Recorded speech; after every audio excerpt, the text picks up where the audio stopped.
जय महाकाल। प्रचंड जाप के विषय में और अवसर साधना के विषय में कुछ जानकारी शेयर करता हूँ आज। और सबसे पहले प्रचंड जाप जो होता है, जैसे कि मैं पहले भी कह चुका हूँ कि प्रचंड जाप ये होता है कि सबसे पहले तो हम अपने मन को मजबूत करें किसी भी साधना को करने से पहले। और मन को मजबूत करने के साथ साथ में हमको मन से किसी भी साधना के लिए तैयार रहना चाहिए। और तैयार होने के साथ साथ में यदि हमें कहीं से कोई, सबसे पहले तो यूट्यूब से कभी भी कोई साधना, यूट्यूब के अनुसार कोई भी साधना नहीं करनी चाहिए और यूट्यूब के ना ही सही मानना चाहिए। कुछ साधकों की और कुछ यूट्यूब चैनलों की तो खैर मैं बात नहीं करता, और लेकिन ज़्यादातर यूट्यूब चैनल और यूट्यूब पर जितनी भी जानकारियां हैं वो सब आधी अधूरी जानकारी हैं और कहीं ना कहीं अपने वीडियो को बढ़ाने चढ़ाने के लिए या फिर ज़्यादा लाइक और शेयर पाने के लिए वो ऐसी गलत जानकारियां देते हैं जिन जानकारियों का ज़मीनी रूप से कोई ना तो अर्थ है और ना ही वास्तविकता है। प्रचंड जाप की जो श्रेणी में जो आता है, सबसे पहले बात तो हमें किसी भी साधना को करने से पहले हमें अपने मन को मजबूत करना चाहिए। और साधनाओं में जब हम किसी भी साधना में जब हम अच्छा जाप करते हैं तो अनुभव होना हमें सुनिश्चित है और निश्चित है। तो इन अनुभवों के लिए भी हमें तैयार होना चाहिए। कुछ लोग अनुभवों से डर जाते हैं और छोटे मोटे अनुभवों से ही ऐसे डर जाते हैं बहुत से लोग कि साधना को ही छोड़ देते हैं, और ऐसा नहीं करना चाहिए क्योंकि कोई भी यदि साधना में अनुभव होता है तो ये अच्छी बात होती है। और छोटी मोटी बातों से ना तो हमें डरना चाहिए और ना ही हमें डरना चाहिए और ना ही हमें कुछ गलत समझना चाहिए, क्योंकि जब हम किसी भी शक्ति का आवाहन करते हैं तो उसका अनुभव कराना सुनिश्चित होता है। और जैसा कि अप्सरा साधना वगैरह के विषय में जो यूट्यूब पर जितनी भी जानकारियां हैं वो ज़्यादातर तो जानकारियां फेक हैं।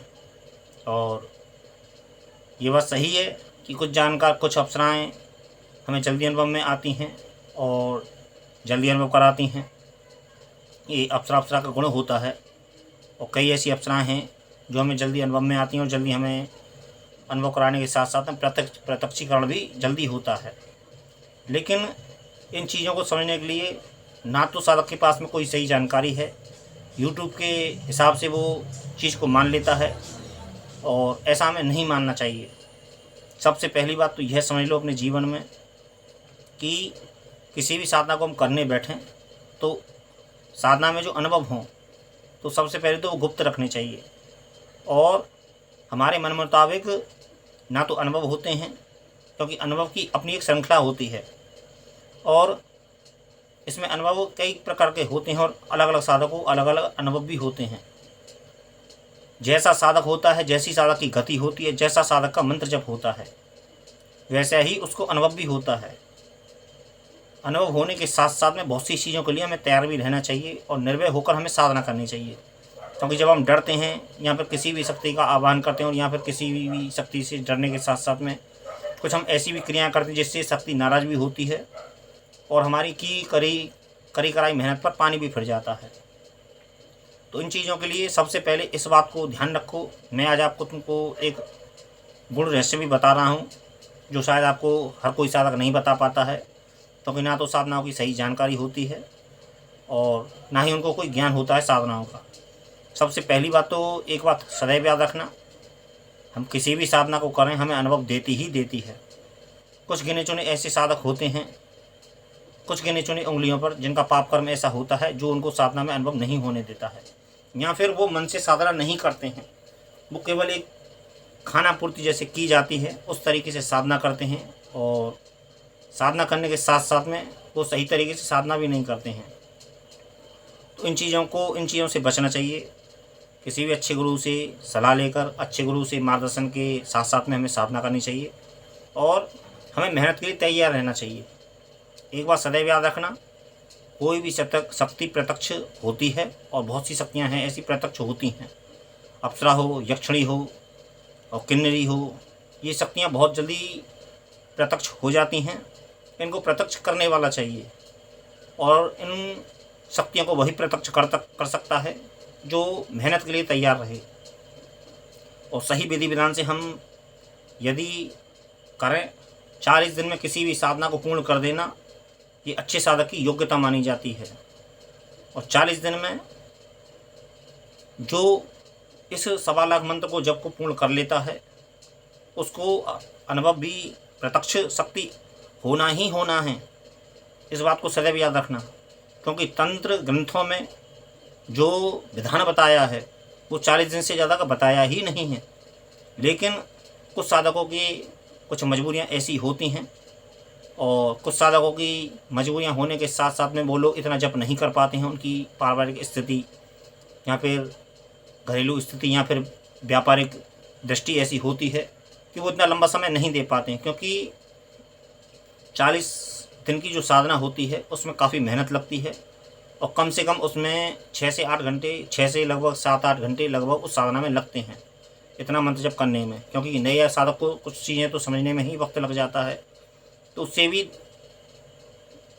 साधना में बाधा आती है।